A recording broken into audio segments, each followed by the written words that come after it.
She was a cleaner, thin, tired, always in the background. No one knew her name.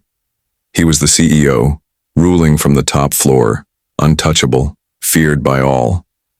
Every evening, she asked the kitchen staff for leftover scraps and left in a hurry, clutching a plastic bag. He watched once, then twice, then, one night, he followed her.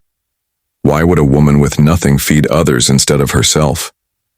And what did her billionaire boss do next? That left the whole city stunned. It was always the same. At 9:30 p.m., just after the boardroom lights went out and the last assistant cleared the coffee cups, Elena slipped quietly into the back of the corporate kitchen. She didn't look up, didn't speak, just waited. "Got some stew left," the night chef mumbled, scraping bits of meat and vegetables into a small container. "And 2 slices of bread." Elena bowed her head. "Thank you." She didn't eat it, not even a taste. She wrapped the container tightly in a grocery bag and slipped it into her tote, then darted through the staff door into the night. Upstairs, behind tinted glass and mahogany blinds, Michael Royce watched. Again.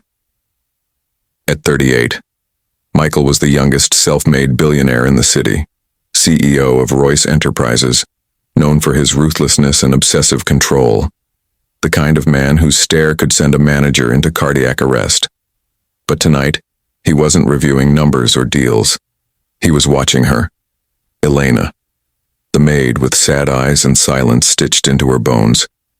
He'd seen her come in each morning, hair tucked under a faded scarf, eyes downcast, hands raw from scrubbing. Always punctual, always quiet, always gone before sunrise. He never noticed her until last week. He'd been pulling an all-nighter, stuck in a strategy meeting that ran late. At 9:15, as he passed the security feed, he'd caught sight of her taking food from the staff kitchen. He assumed she was hungry, but then she left, quickly, as if hiding something. It happened again the next night, and the next, but she never ate, not a single bite. Tonight, curiosity turned to compulsion. He closed his laptop, pulled on a coat, and took the service elevator down. No driver, no security. Just him and the hum of questions in his chest. By the time he reached the parking garage, her figure was already slipping into the shadows of the side alley. Small, determined. He got into his car and followed. No headlights. She walked fast, past closed shops under flickering street lamps, through puddles and cracked sidewalks.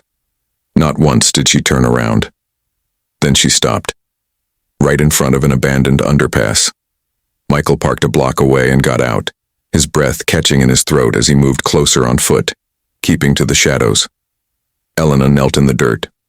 A thin, elderly man sat propped against the concrete wall, wrapped in a shredded blanket.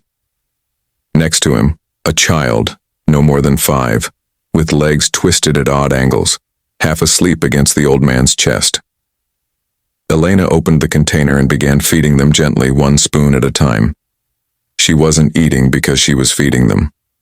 Michael froze. He hadn't seen charity. He had seen sacrifice. He turned to leave, heart pounding, but his foot scraped gravel. She whipped around, their eyes met, and for the first time in his life, the billionaire was speechless. "Mr. Royce!" Elena's voice cracked like thin ice underfoot. She stood slowly, her small frame visibly trembling beneath the oversized sweater she always wore. Her hands, still holding the food, shook, but not from cold. Michael didn't move. I wasn't stealing," she said quickly. "I always ask the chef. He gives me what's left. I swear I never take more." He hadn't said a word, not even blinked. Just stood there, perfectly still under the overpass, as the city's neon light filtered through like guilt through stained glass. The old man behind her coughed violently. The child whimpered in his sleep. Elena knelt back down, trying to shield them from Michael's presence. Her body made itself small, protective, humble. Michael finally stepped forward. "I'm not here to accuse you," he said. His voice was low, careful. Elena blinked up at him, confused. Then, "Why are you here?" "I followed you," he admitted. "Because I've seen you take food every night, I thought." He paused. "I thought you were keeping it for yourself, or selling it. I didn't imagine this." Elena lowered her eyes. "They're not mine," she said, nodding toward the child and old man. "He's a stranger. He was dying on the street last winter. And the boy, I don't know where his mother went. They're just forgotten people. No one looks. No one cares." "You do?" he said quietly. She looked at him now. Really looked at him. The man in the $1,000 coat, expensive shoes still polished despite walking through grime. His face showed something she hadn't expected. Softness, like someone seeing color for the first time. "I only make $280 a week," she said, as if she needed to explain herself. "After rent and medicine, I have maybe $12 left. Sometimes I buy rice. Other times I save it for toothpaste." Michael clenched his jaw. A silence passed between them, heavy and human. "I never wanted to beg," she added softly. "I just didn't want them to go hungry." He looked down at the child again. The boy stirred, mouth smeared with gravy, cheeks sunken but content. The old man's breathing had steadied. Michael pulled out his wallet. "Here," he said, offering a thick bundle of notes. "Take it." But Elena didn't reach. "No, thank you," she whispered. "If I take your money, you'll think I did this to get paid. And I didn't. I just wanted to help." Michael felt something unfamiliar rise in his chest. Guilt? Admiration? Maybe both. All he knew was that, for the first time, his money felt worthless. She stood. "Please don't fire me." "I won't," he said immediately. "And please, don't tell anyone. If the others find out I take food, they might stop giving it." Michael nodded. "I won't say a word." She turned to leave. But before disappearing into the shadows again, she looked over her shoulder. "You don't have to follow me again," she said. Then she was gone. Michael stood under that cold concrete canopy, heart thudding. Why did her refusal hurt more than any boardroom betrayal? The next morning, Elena arrived at the office before sunrise, just like always. She carried her battered tote, wore the same plain gray cardigan, and moved through the marble corridors like a shadow no one noticed. But someone noticed. Michael had barely slept. Her words kept replaying in his head. "Please don't tell anyone. I didn't do it for money. They're just forgotten people." He sat behind his desk now, staring at her file. Elena Morales, age 27, education, high school diploma, employment, janitorial staff, part-time, no disciplinary history, never late, never asked for a raise, never asked for anything. He closed the folder. Something inside him was shifting, slowly, like a glacier cracking under sunlight. He left his office. By 7:30 a.m., Elena was mopping the executive lounge. The scent of lemon cleaner filled the room, but when she looked up and saw Michael standing in the doorway, her face went pale. "Mr. Royce," she said, backing away, eyes wide. "I'm not here to fire you," he said gently. "I told you not to. I didn't tell anyone." She exhaled slowly, relief softening her posture. Michael glanced at the mop bucket. "Do you ever rest?" She gave a faint smile. "Rest is for people who can afford it." "Do you have family?" She hesitated. "I used to. My mother passed away 3 years ago. My younger brother disappeared during the protests.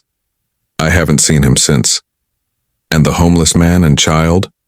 Do they know your name?" Elena blinked. "I'm not sure. I never told them. They just call me Angel Girl."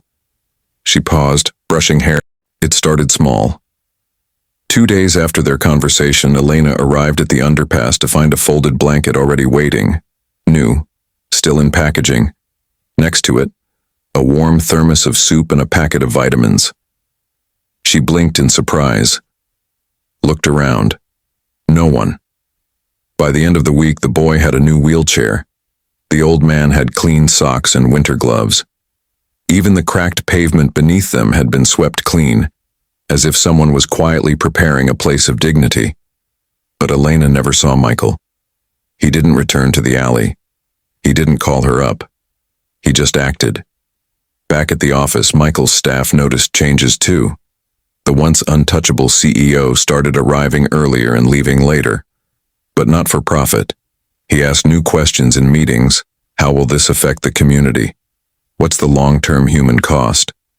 He sent an anonymous memo to HR, increase janitorial wages by 40%, offer them health insurance, and grant free meals to all night shift workers. No questions asked. Whispers spread. Did you hear about the raise? Someone donated $10,000 to the shelter downtown. The CEO visited the hospital himself to check on a paralyzed street kid. Didn't tell the press. Elena watched it all unfold silently.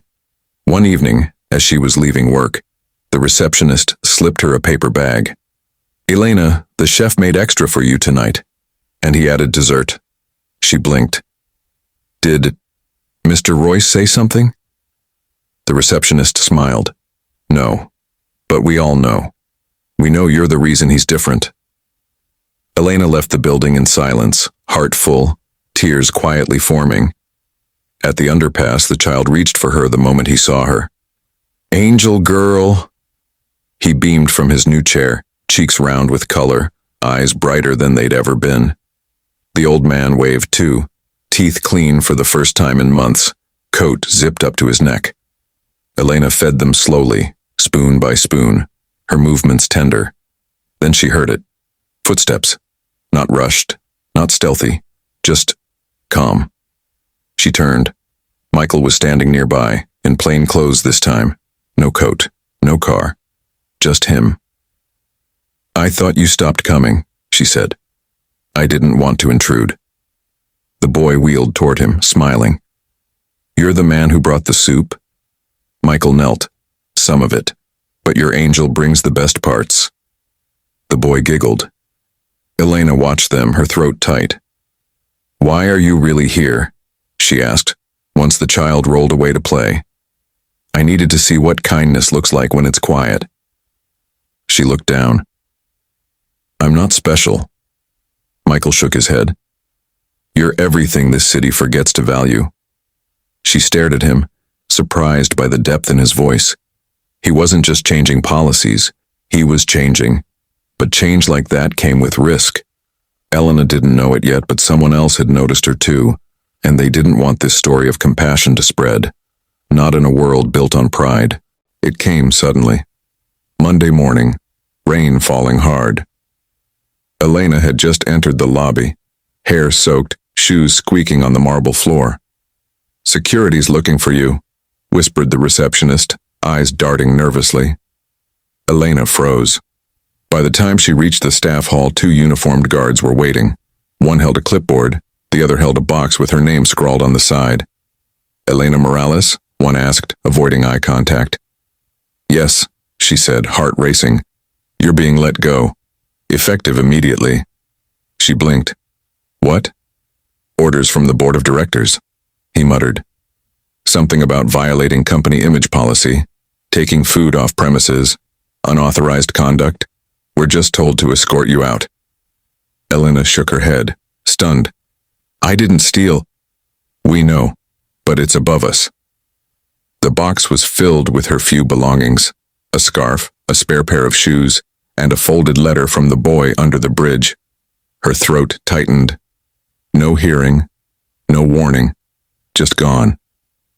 As the guards escorted her to the exit, whispers followed.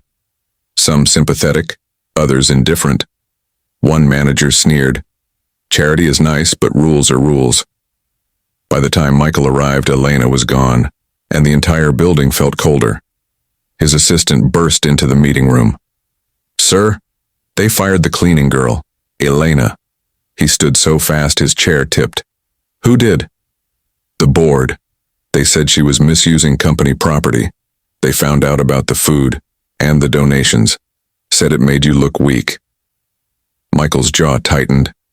Get them all in the executive conference room now. Within the hour, 12 board members sat around the long glass table. The air was thick with power, self-importance, and fear. Michael walked in alone. No notes, no briefcase, just fury. You fired someone without consulting me? She broke policy, the chairman replied. Feeding vagrants with company supplies, making you look soft.